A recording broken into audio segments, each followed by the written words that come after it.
Hello everyone, कैसे हैं आप लोग? बढ़िया। तो दोस्त, एग्जामिनेशन का सीजन चल रहा है और आप सभी लोगों की तैयारी बड़े जोर शोर पे है। सभी लोग बस इस उम्मीद से लगे हुए हैं कि इस बार का एग्जाम बहुत बेहतर चला जाए और आपके एग्जाम को बेहतर बनाने में एक छोटा सा प्रयास हमारा भी लगा हुआ है।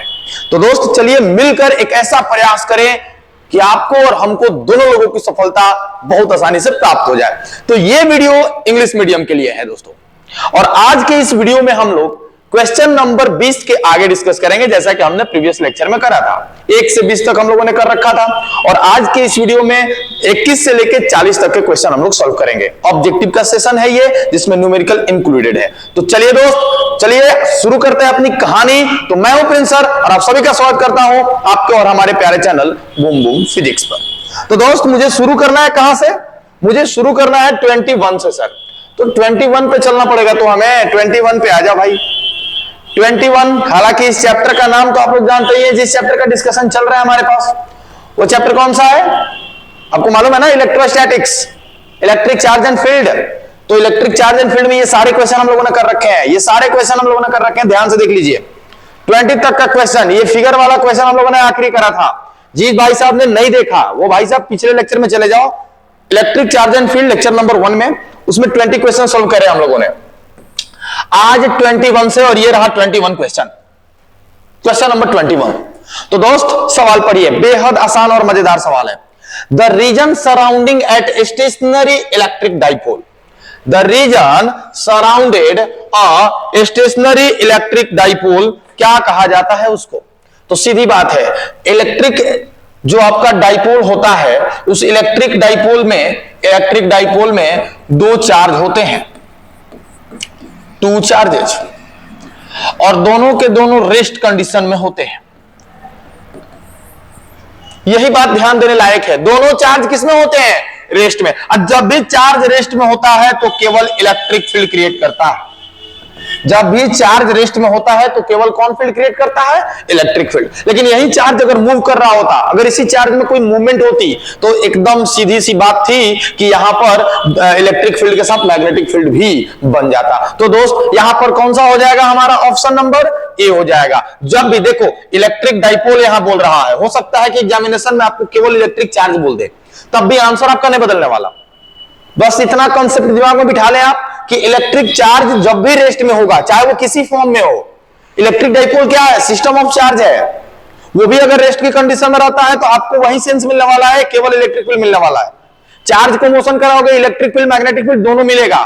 इलेक्ट्रिक डाइपोल को मोशन कराओगे, फिर भी वही मिलने वाला है। समझ रहे बात को? कोई टेंशन नहीं। ऑप्शन नंबर 1 क्लिक करो, आसानी से नोट कर लो अगर करना चाहते हो इसको। तो आसान सवाल था। नेक्स्ट क्वेश्चन में आते हैं दोस्त, ध्यान दीजिएगा। अगला क्वेश्चन, ये भी बेहद खूबसूरत सवाल है दोस्त। बस भाई ध्यान रखिएगा एक बात कि अगर आप लोग इस चैनल पर नए हैं तो प्लीज चैनल को सब्सक्राइब कर लें, और अगर आपको वीडियो पसंद आता है तो लाइक जरूर दबा दीजिए। समझ रहे बात को? क्वेश्चन नंबर जो है 22, इलेक्ट्रिक फील्ड इंटेंसिटी, यानी कि ई की बात कर रहा है। Due to an electric dipole, किसी इलेक्ट्रिक डाइपोल के कारण, at distance r from its centre where is as. देखिए, डाइपोल के कारण इलेक्ट्रिक फील्ड इंटेंसिटी 3 कंडीशन में निकाली जाती है। एक एक्सियल कंडीशन में, दूसरा इक्वेटोरियल कंडीशन में, और तीसरा जनरल कंडीशन में। और हमरे से बात हो रही है इलेक्ट्रिक फील्ड किस कंडीशन की बात? तो देखिए, नॉर्मल कंडीशन में ले लेते हैं, जहां से दोनों कंडीशन को आप निकाल सकते हैं। तो यहां पर क्या हो जाता है? 1/4 एप्सिलॉन नॉट। मान लो यहां पर अगर तुम बात करते हो कि सर एक्सियल की बात कीजिए तो 2p/r³, अगर इक्वेटोरियल की बात करते तो p/r³। दोनों ही कंडीशन में एक चीज आ जाता कि ई जो है r के पावर 3 का इनवर्सली प्रोपोर्शनल है। दोनों ही कंडीशन में ई के पावर 3 का r के पावर 3 का क्या है? Inversely proportional. मतलब कि ई जो है वैरी करता है आर के पावर 3 के -3 के डायरेक्टली प्रोपोर्शनल। ध्यान देना, आर के पावर 3 बोलिएगा तो इनवर्सली प्रोपोर्शनल बोलना पड़ेगा, आर के पावर -3 बोलिएगा तो डायरेक्टली प्रोपोर्शनल बोलना पड़ेगा। अब आप ऑप्शन ढूंढ लो कि यहां पे तो डायरेक्टली प्रोपोर्शनल की बात कर रहा है, तो क्या आर के है? नहीं। क्या आर स्क्वायर के है? नहीं। क्या आर के पावर 3 के है? नहीं। आर के पावर 3 के तब है जब डायरेक्ट कहता इनवर्सली प्रोपोर्शनल टू, तो ये आंसर हो जाता। लेकिन यहां पर कोई बात नहीं कर रहा है, मतलब आपको डायरेक्टली प्रोपोर्शनल के बारे में ही पूछना चाहता है। तो यहां पे ऑप्शन नंबर क्या हो जाएगा? डी हो जाएगा, जैसा कि आप यहां देख रहे हैं। है ना। बेहद आसान सवाल था, बहुत बार पूछ चुका है ये, तो आप लोग इसको ध्यान देंगे। क्वेश्चन नंबर 23 में आइए। क्या है क्वेश्चन नंबर 23? सारे सवाल आप लोग ट्राई करिए, देखिए ये आ गया ना, बस पॉज कर लो, पॉज करके ट्राई कर लो, ट्राई करके आंसर क्लिक करो, फिर मेरे वाले आंसर से मिलाना, है ना। देखो, two electric dipole movement, do you know what is electric dipole movement? Product of one charge and separation, separation दोनों के बीच का जो आपका इफेक्टिव लेंथ होता है, दो चार्ज के बीच में जो सेपरेशन होती है उसी को इफेक्टिव लेंथ बोलते हो ना। जैसे यहां पर देखो, एक चार्ज प्लस क्यू है, यहां से कुछ दूरी पर ये माइनस क्यू है, यहां पर देख रहे हो ना सिस्टम ऑफ चार्ज। एक्चुअली हम लोग पहले माइनस ले लेते हैं, कोई बात नहीं, प्लस भी लोगे तो कोई दिक्कत है नहीं, माइनस और प्लस ले लो। इन दोनों के बीच की दूरी जो 2l है, दिस इज द सेपरेशन। और जब आप इलेक्ट्रिक डाइपोल मोमेंट निकालना चाहते हो, P, दैट इज P, आपको करना पड़ेगा दोनों में से किसी एक चार्ज को पकड़ के इन दोनों के बीच के सेपरेशन से गुणा, मतलब कि P बराबर Q इंटू 2l। बेहद आसान चीज है, P बराबर Q इंटू 2l। अब देख भाई, यहां पे तुम सेलेक्ट कर लो तुम्हारे पास क्या है। Electric dipole made up two opposite charges having magnitude इतना, देखो चार्ज दे दिया दोस्त, चार्ज आपको दे रखा है, एंड Q इक्वल टू 3.2 गुना 10 के पावर माइनस 19 कूलम, एकदम आसान। और and minus separated by distance, मतलब कि दोनों के बीच का सेपरेशन 2l भी आपको दे दिया। अब आपको बोल रहा है कि बताइए इलेक्ट्रिक डाइपोल मोमेंट क्या होगा, फॉर्मूला देख लो, P बराबर Q इंटू 2l, Q की जगह पर कितना रख लोगे, 3.2 माइनस 19, 2.4, 10 के पावर माइनस 10, मल्टीप्लाई करते हैं, है ना। 24 दूनी 48 की 8 में लगा 4, 24 ती 72, 4 76, 7.68 into 10 to the power minus 29 coulomb metre. Option में ढूंढ लो, 7.66 गुना 10 टू द पावर माइनस 29, ये ऑप्शन नंबर बी। कितना आसान था, चार्ज ले लेना था, दोनों के बीच की दूरी ले लेनी थी, और दोनों को मल्टीप्लाई कर देना था, आंसर आ जाना था। ठीक है, चलिए क्वेश्चन नंबर 24 पे आते हैं। ये देखो सवाल, ये भी बेहतर सवाल है। The torque acting on dipole moment P in an electric field, भाई एकदम याद है ये तो आपको, P क्रॉस E, और मैं इसको अगर तोड़ूंगा तो PE साइन थीटा हो जाता है।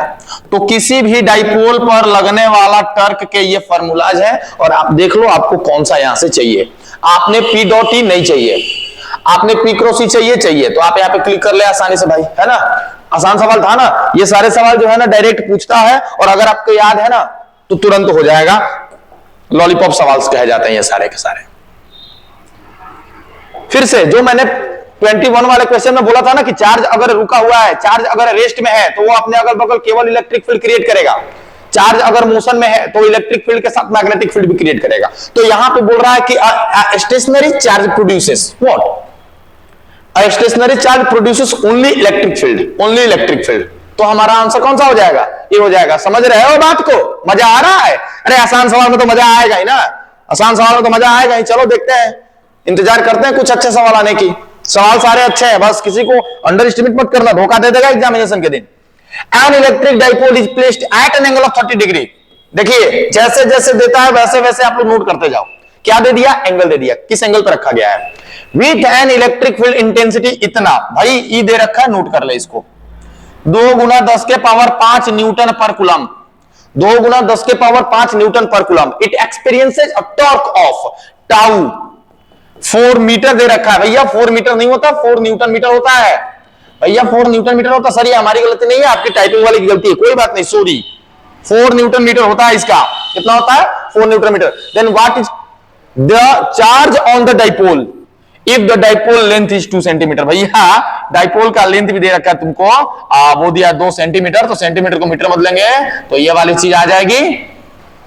और पूछ रहा है कि क्यू क्या होगा।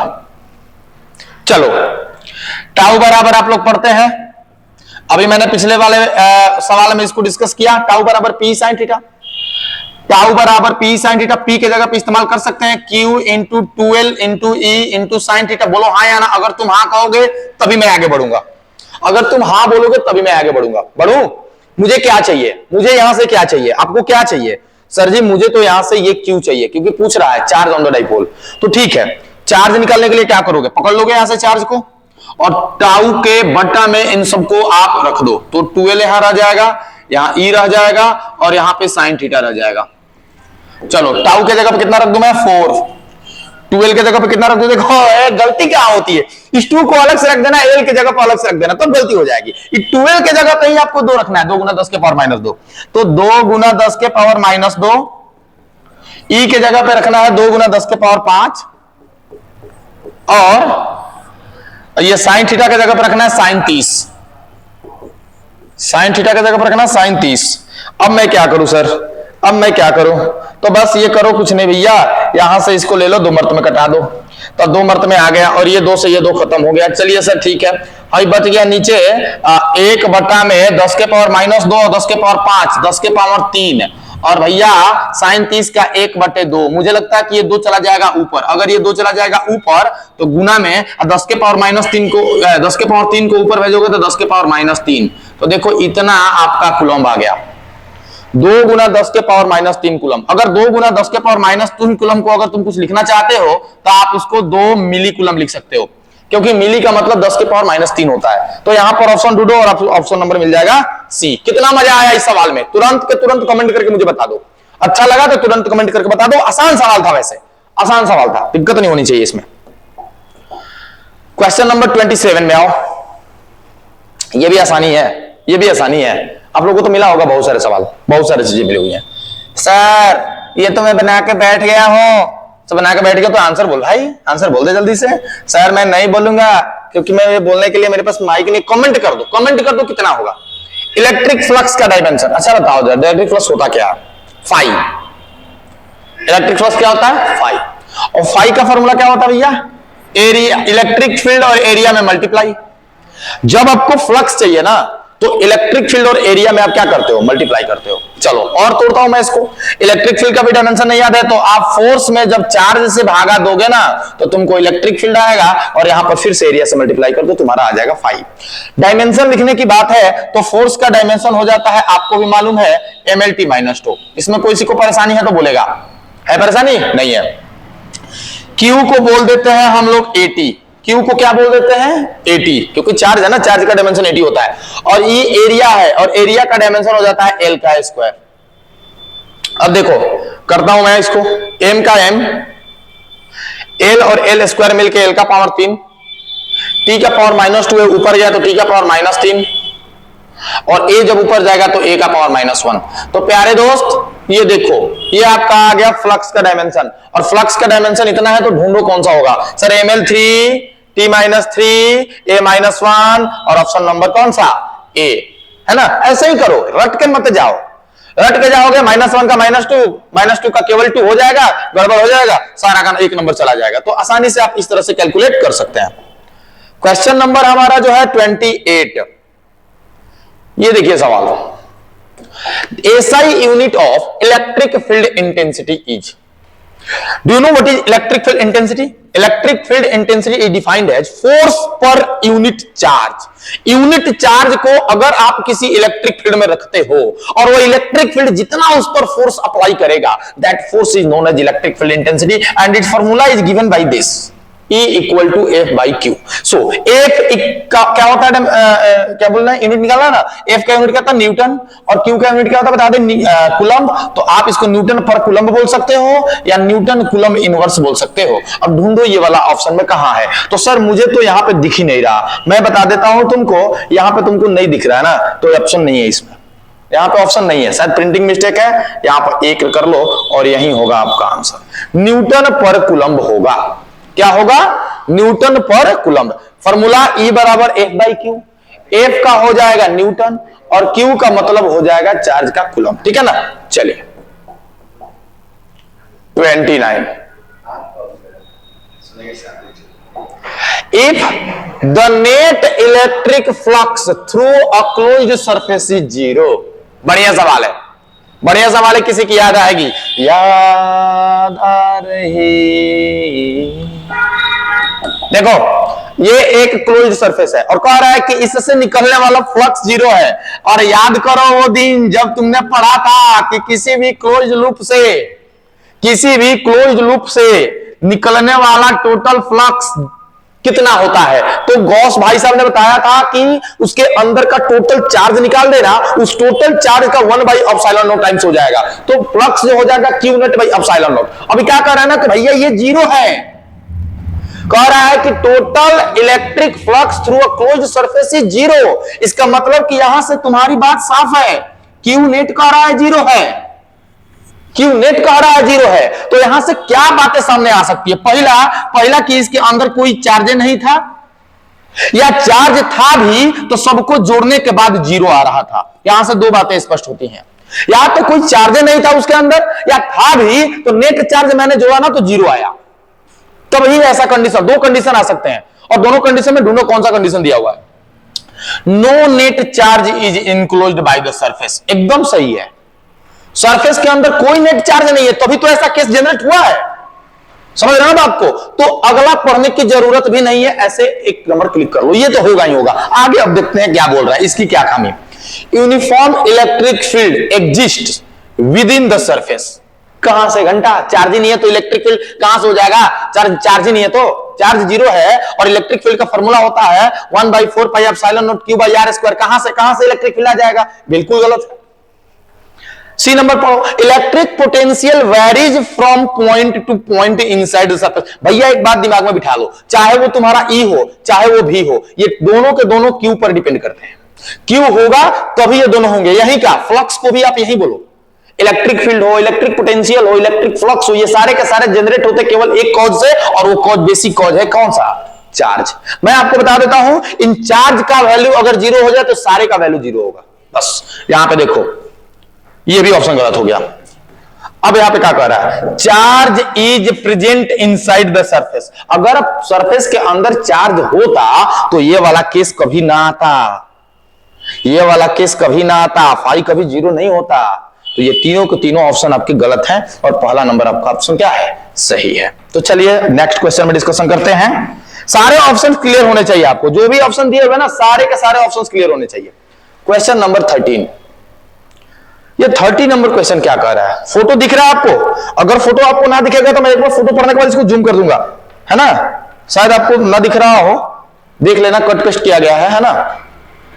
Which among the curves shown in figure can possibly represent electrostatic field lines? क्या आप जानते हैं इलेक्ट्रिक फील्ड लाइंस क्या है? जी सर, एक लाइन ऑफ फोर्स जो इलेक्ट्रिक फील्ड की इंटेंसिटी का डायरेक्शन शो करता है, हमेशा पॉजिटिव चार्ज से निकलता है, नेगेटिव चार्ज पे आके मिलता है। दो इलेक्ट्रिक फील्ड लाइंस कभी भी एक दूसरे को कट नहीं करता है, और कभी भी सरफेस से कोई इलेक्ट्रिक फील्ड लाइंस बाहर आ रही है तो हमेशा सरफेस के परपेंडिकुलर होगी। ये निम्नलिखित बातें जो मैंने बोली अभी, ये आप याद रखोगे। अब आइए क्वेश्चन डिस्कस करते हैं। यहां पे जो मैं बोल रहा हूं दोस्त, ये थोड़ा सा मैं इसको कर दूंगा, मैं डायरेक्शन अगर नहीं क्लियर होगा तो मैं डायरेक्शन आपको बताते जाऊंगा, यहां पे एक इस तरह का, इस फोटो की बात कर रहे हैं, ये इस तरह का एक फोटो दिया हुआ है ऐसा रैंडम, और क्या कह रहा है इस सवाल में कि इससे इलेक्ट्रिक फील्ड लाइंस जो है कोई ऐसे निकल रहा है, कोई ऐसे निकल रहा है, कोई ऐसे निकल रहा है, बहुत सारे इसी तरह का फोटो दिया हुआ है, और बोल रहा है कि क्या ये पॉसिबल है? बताइए, ऐसा पॉसिबल है तो बताइए। देखो भाई, इसके अंदर चार्ज हो भी ना तो ऐसा इलेक्ट्रिक फील्ड लाइंस पॉसिबल नहीं है, क्योंकि मैंने बोल रखा है कि इलेक्ट्रिक फील्ड लाइंस कभी भी जब भी सरफेस से बाहर निकलेगा तो सरफेस के हमेशा परपेंडिकुलर होगा। और यहां पे देखो, क्या ये परपेंडिकुलर है? ये तो हो सकता परपेंडिकुलर है, क्या ये परपेंडिकुलर है? सारे के सारे इलेक्ट्रिक फील्ड लाइंस परपेंडिकुलर वे में बाहर निकलते हैं, तो ऑप्शन नंबर ये तो खत्म हो गया, क्योंकि सर इसमें perpendicular electric field lines out नहीं हो रहे हैं। ये वाला देखो सर, बी वाले के बारे में क्या ख्याल है? बी नंबर वाला की अगर बात किया जाए तो यहां पे देखो पॉजिटिव चार्ज दे रखा है, ये देखो, इसके बारे में भी समझ लो पहले। 4 गो पॉजिटिव चार्ज दिया है, क्या कह रहा है कि यहां से निकल के इस पे, यहां से निकल के इस पे, यहां से निकल के इस पे, और यहां से निकल के इस पे, यहां पे इस पे, यहां इस पे। आपको बताना है कि क्या ये सही है? कितने लोग बताएंगे ये सही है कि नहीं है? कितने लोग बताएंगे ये गलत है? आपको मैंने अभी अभी बताया कि इलेक्ट्रिक फील्ड लाइंस पॉजिटिव से बाहर निकलता है और निगेटिव पे आके मिलता है। जब भी मिलेगा वो कहां मिलेगा? निगेटिव पे। ये पॉजिटिव से निकल के पॉजिटिव पे ही आके मिल रहा है, ये पॉसिबल है क्या? ये कभी पॉसिबल नहीं है, तो ये वाला तो गया। हाँ, ये तब होता जब ये निगेटिव होता, समझ रहे बात को? ये ऐसा फिगर कब पॉसिबल होता सर? ऐसा फिगर तब पॉसिबल होता, मैं आपको एक ओरिजिनल फिगर बना के दिखा देता हूं। ऐसा फोटो तब पॉसिबल होता, यहां प्लस होता, यहां माइनस होता, यहां प्लस होता, तो यहां से आके निकल के आता ये एरो होता, और यहां से भी निकल के यहां आता तब ऐसे एरो होता। समझ रहे बात को? ये वाली कंडीशन में ये वाली फोटो सही है, ये वाली फोटो सही है। लेकिन आप सारे पॉजिटिव दे दोगे, आप सबको एक दूसरे से मिलाते जाओगे, तो पॉजिटिव इमिट करेगा कि पॉजिटिव अपने आप पे आके मिलाएगा? नहीं, नेगेटिव पे आके मिलता है। तो ऑप्शन नंबर बी भी आपका कैंसल। सी नंबर पे जरा देख लेते हैं भैया, सी नंबर पे देख लेते हैं। सी नंबर कह रहा है कि प्लस चार्ज यहां है, प्लस चार्ज यहां है, और इलेक्ट्रिक फील्ड लाइंस ऐसे बाहर निकल रहे हैं, इलेक्ट्रिक फील्ड लाइंस ऐसे बाहर निकल रहे हैं। हमको तो लगता है कि ये करेक्ट है भाई, पॉजिटिव चार्ज जो है बाहर निकलता भी है, और दोनों अगर नजदीक रखा हुआ है तो इसका टेढ़ा होना लाजिमी है ड्यू टू रिपल्सिव फोर्स, क्योंकि पॉजिटिव और पॉजिटिव एक दूसरे को रिपेल करेंगे, और रिपेल करने की वजह से इनकी कर्व लाइन जो है और ज्यादा कर्व हो जाएगी, और भी अपोजिट डायरेक्शन में कर्व हो जाएगी, जो कि यहां हो रही है। तो ऑप्शन नंबर सी तो हमको सही लग रहा है, करेक्ट है ना? ऑप्शन नंबर डी में देखो, ऑप्शन नंबर डी दिख रहा होगा, सारे इलेक्ट्रिक फील्ड लाइंस कट कर रहे हैं, और आपको मैंने बोला कि इलेक्ट्रिक फील्ड लाइंस कभी भी एक दूसरे को कट नहीं करते हैं, तो यहां भी इलेक्ट्रिक फील्ड लाइंस कभी भी कट नहीं करेगा, तो ये भी गया, ये भी गया। ऑप्शन नंबर सर ई आपका कौन सा हो जाएगा? अब ई देखो, ई में देखो, ई में आप ये देखिएगा कि यहां पर इलेक्ट्रिक फील्ड लाइंस का ये क्लोज लूप बना दिया है, और याद रखिएगा इलेक्ट्रिक फील्ड लाइंस कभी क्लोज लूप नहीं बनाता, जिसके कारण से ये भी खत्म, ये भी गलत है ना। एक ही सही है, और वो है हमारा सी। क्लियर है दोस्त? बढ़िया। चलिए नेक्स्ट सवाल ट्राई करते हैं। कौन सा है हमारा सवाल? 31st, and the question is total electric flux through any closed surface is in free space in 1 by epsilon r times the total electric charge enclosed by the surface is from। ये वाली बात कर रहा कि अगर यहां पर charge है तो इससे निकलने वाला टोटल फ्लक्स जो होता है वो कितना होता है? Q का 1 by epsilon not times, epsilon not times. तो ये किसकी बात है भाई? ये किसने बता रखा था? किसने बता रखा था? गॉस ने। किसने बता रखा था? गॉस ने। और ये गॉस लॉ है। कौन लॉ है? गॉस लॉ है। 32 the non-conducting materials in which charges are easily produced on the application of electric fields। ये देखो एयर आर्गन है, ये H2 गैस है ना, ग्लास है, मीका है, पैराफिन वैक्स है, ट्रांसफॉर्मर ऑयल है, ये क्या कहे जाते हैं भाई? एक बात मैंने पिछले वीडियो में या हिंदी मीडियम वाला वीडियो में, आप लोग वीडियो देखते होंगे, तो मैंने एक बात बताया था कि मुझे बचपन में बड़ा डांस का शौक था। मुझे बचपन में बड़ा क्या था? डांस का शौक था। मैं बहुत अच्छा डांस करता था, लेकिन कुछ बन नहीं पाया, फ्यूचर वगैरह हो नहीं पाया, तो मतलब घर पे 2-4 बार पिट गया डांस के चलते। तो अब थोड़ा बहुत पढ़ने लगा, पढ़ने के बाद अच्छा पढ़ने लगा, अच्छा पढ़ते पढ़ते टीचर बन गया। तो अब मैं ये बोला कि देखो एक्चुअली में मैं टीचर हो गया हूं, बनना क्या चाहता था? डांसर। तो मेरे अंदर डांसिंग का कीड़ा है कि नहीं है? तो जब भी मौका मिलेगा, जब भी मौका मिलेगा, टीचर हो ना, जब भी टीचर्स डे आ गया, मौका चाहिए, किसी का बर्थडे आ गया, दोस्त का शादी आ गया, निकल पड़ेगा अंदर का कीड़ा। डांसर हूं नहीं, लेकिन अंदर एक बिहेवियर छुपा हुआ है डांसिंग का, कभी मौका मिलेगा तो बेचैनी से निकलेगा और शौक से। हम तो कहेंगे कोई कहो हमारा का नाचे को, हम तुरंत ही लगाओ डांस करे। समझ रहे हो ना बात को? वही चीज यहां पे भी कुछ नॉन कंडक्टिंग मटेरियल है जो गलती से इंसुलेटर बन गए हैं, लेकिन उनके अंदर एक कीड़ा है इलेक्ट्रिक बिहेवियर शो करने का। अब जहां भी मौका मिलेगा वो अपना इलेक्ट्रिक बिहेवियर शो करेंगे, and those substance are known as dielectrics. Dielectrics, समझ रहे बात को? वो सारे ये जो देख रहे हो ना तुम, पैराफिन वैक्स हो गया, पैराफिन वैक्स ज्यादा मत समझना, मोमबत्ती जिससे बनती है, ट्रांसफार्मर में जो तेल लगता है वो, ग्लास, माइका, ये सारे इसके अंदर इलेक्ट्रिक बिहेवियर शो करने का एक नेचर है, बस कंडीशन चाहिए। हमारे अंदर नाचने का किया है, मौका चाहिए। समझ रहे हो ना बात को? हाँ, तो यहां पे कौन सा बोलोगे बताओ? इंसुलेटर है? बिल्कुल नहीं, इंसुलेटर डांस ही नहीं करने आता, डांस ही नहीं करने आता। ऐसे लोग कभी कह नहीं सकते है ना, केवल हिलते रहते हैं। टाइम प्लस के डायरेक्टर का नाम सुना है? धीरज। नहीं आता डांस, इंसुलेटर आदमी है वो। कंडक्टर, एक मेरा दोस्त है, मुरारी नाम है उसका, समझ रहे बात को? उसका मौका भी नहीं चाहिए उसको, दिन भर डांस करते रहता रोड पे भी। सेमीकंडक्टर एक और दोस्त है मेरा, उसका नाम नहीं लूंगा मैं भी, और ये डाइलेक्ट्रिक, ये मैं हूं, आता है अंदर बिहेवियर है, मौका चाहिए, समझ रहे ना। तो डाइलेक्ट्रिक्स कौन है? डाइलेक्ट्रिक्स वो होते इंसुलेटर हैं, मौका चाहिए अपनी इलेक्ट्रिक बिहेवियर को क्या करने के लिए, दिखाने के लिए। चलिए दोस्त, धीरज सर बुरा मत मानिएगा, मुरारी बुरा मानेंगे भी तो घंटा। आइए 33 नंबर क्वेश्चन पे आते हैं। The maximum value of electric field intensity that can be applied to the dielectric material without its electrical breakdown. देखो, जैसे कहने का मतलब यह है कि यहां पर हमने 2 प्लेट रख दिया, चलो यहां पे मैंने एक दूसरा प्लेट रख दिया, अब ये तो कैपेसिटर बन गया, अभी ये तो कैपेसिटर बन गया ना। तो क्या करे, द मैक्सिमम, अब इनके अंदर एक इलेक्ट्रिक फील्ड स्टेब्लिश हो जाएगी। हमने इसके अंदर क्या भर दिया, डाइलेक्ट्रिक भर दिया है ना।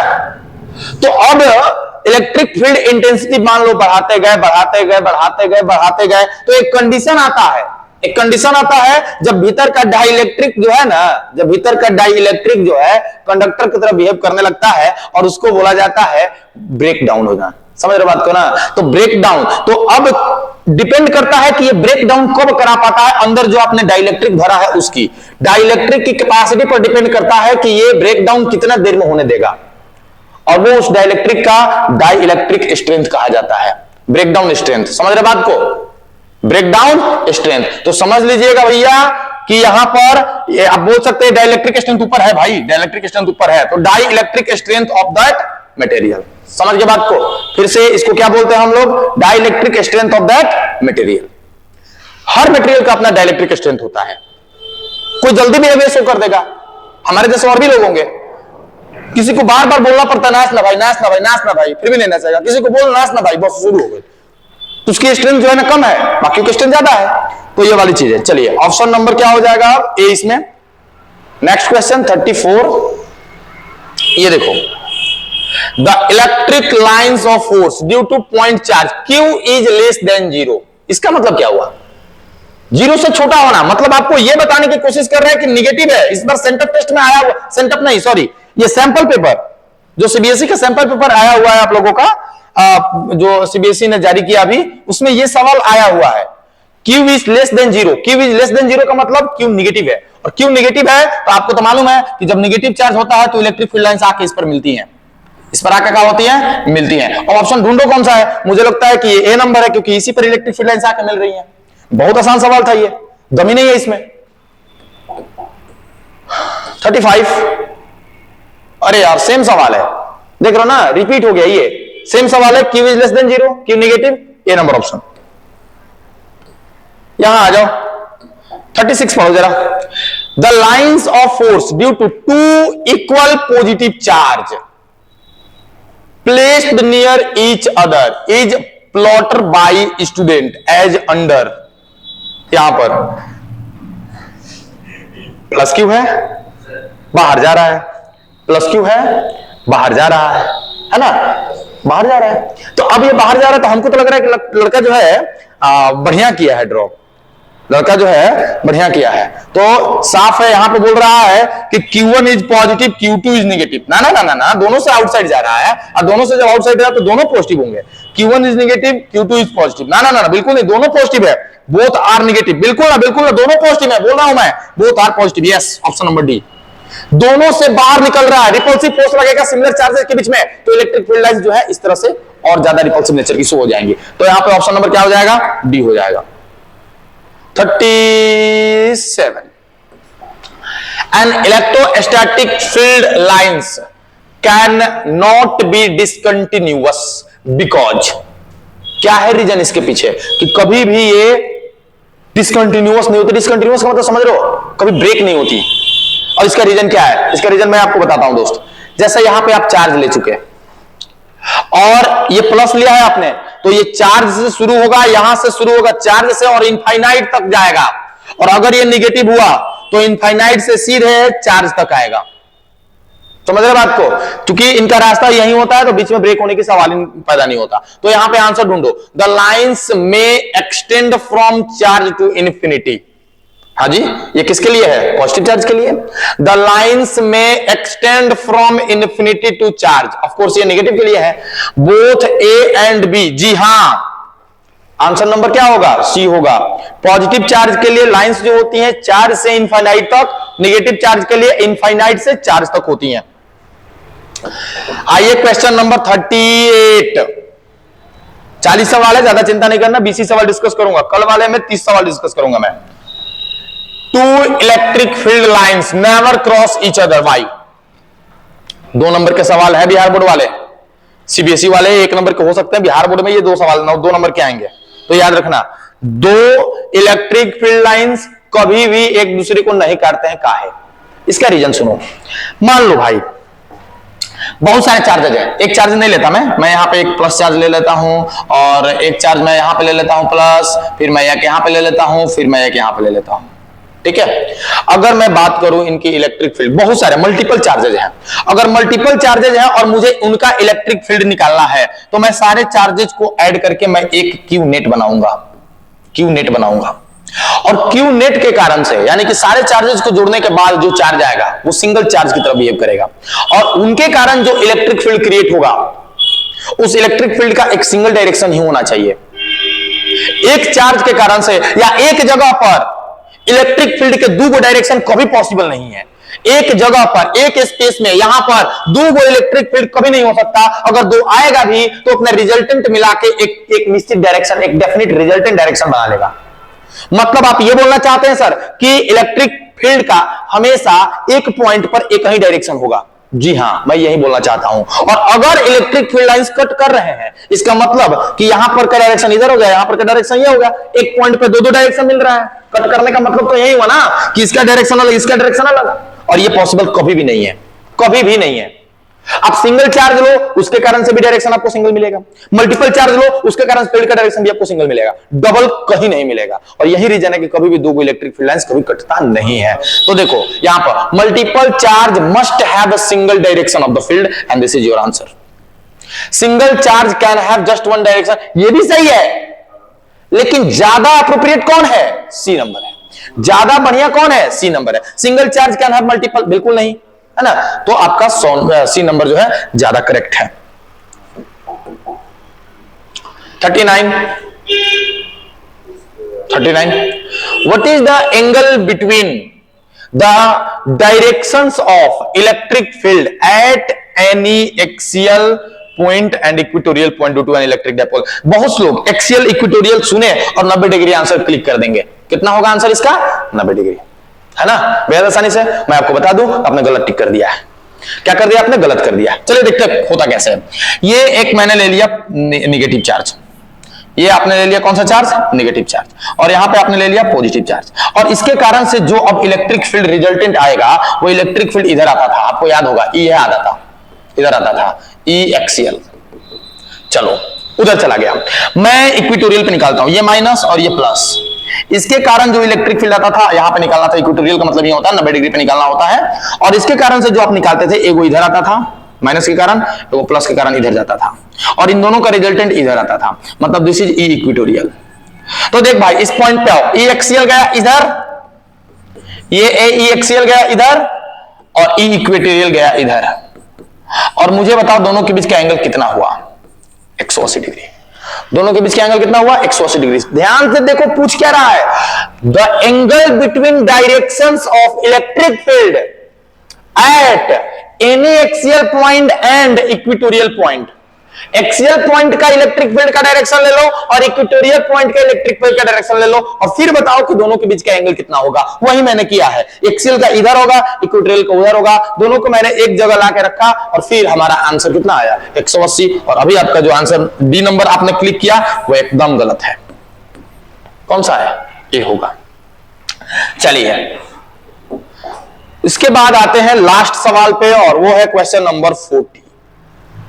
अरे वाह कैसा सवाल है सर, ये तो फोटो वाला है, खींच मेरी photo. 40 number, figure shows 3 point charges.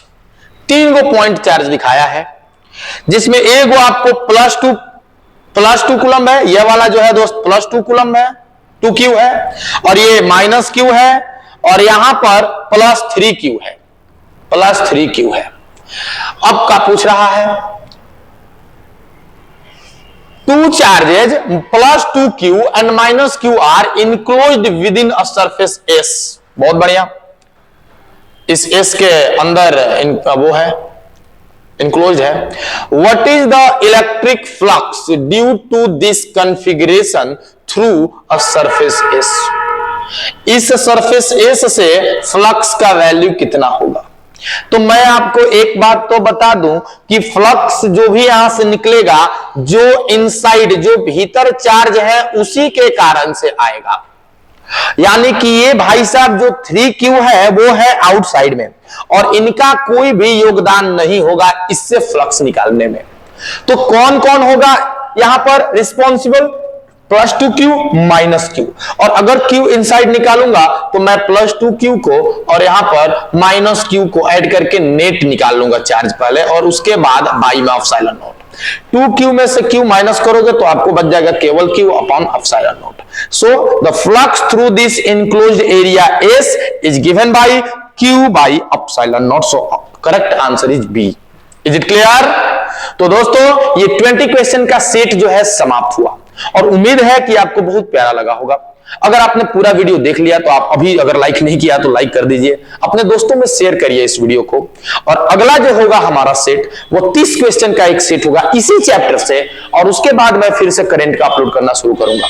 तो अगर किसी चीज को, किसी भी बात को अगर हमसे डायरेक्ट पूछना है इस वीडियो रिगार्डिंग, या आपकी तैयारी से रिगार्डिंग कुछ भी हो, तो आप मेरा ये व्हाट्सएप नंबर नोट कर लो। ये व्हाट्सएप नंबर पे आप मुझसे कांटेक्ट कर सकते हो सीधा। बूम बूम फिजिक्स टेलीग्राम का है हमारा चैनल। इस टेलीग्राम ग्रुप में आप किसी भी तरह का पीडीएफ प्राप्त करना चाहते हैं क्लास नोट्स रिलेटेड तो आपको डायरेक्ट मिल जाएगा। और ये अगर आप हमको इंस्टाग्राम पे फॉलो करना चाहते हैं, इंस्टाग्राम भी चलाते हैं, तो आपको यहां पर प्रिंस सर ऑफिशियल के नाम से भी हम मिल जाएंगे। और यूट्यूब पर तो आप हैं ही, अभी डायरेक्ट देख ही रहे हैं। दोस्त जो आपके नहीं देख रहे हैं आप उनको सजेस्ट करिए कि इस पर एक से एक और बढ़िया बढ़िया कंटेंट अब मैं लेके आपके सामने आने वाला हूं डेली। तो चलिए दोस्त, नेक्स्ट वीडियो का इंतजार कीजिए, मिलते हैं, तब तक के लिए जय हिंद।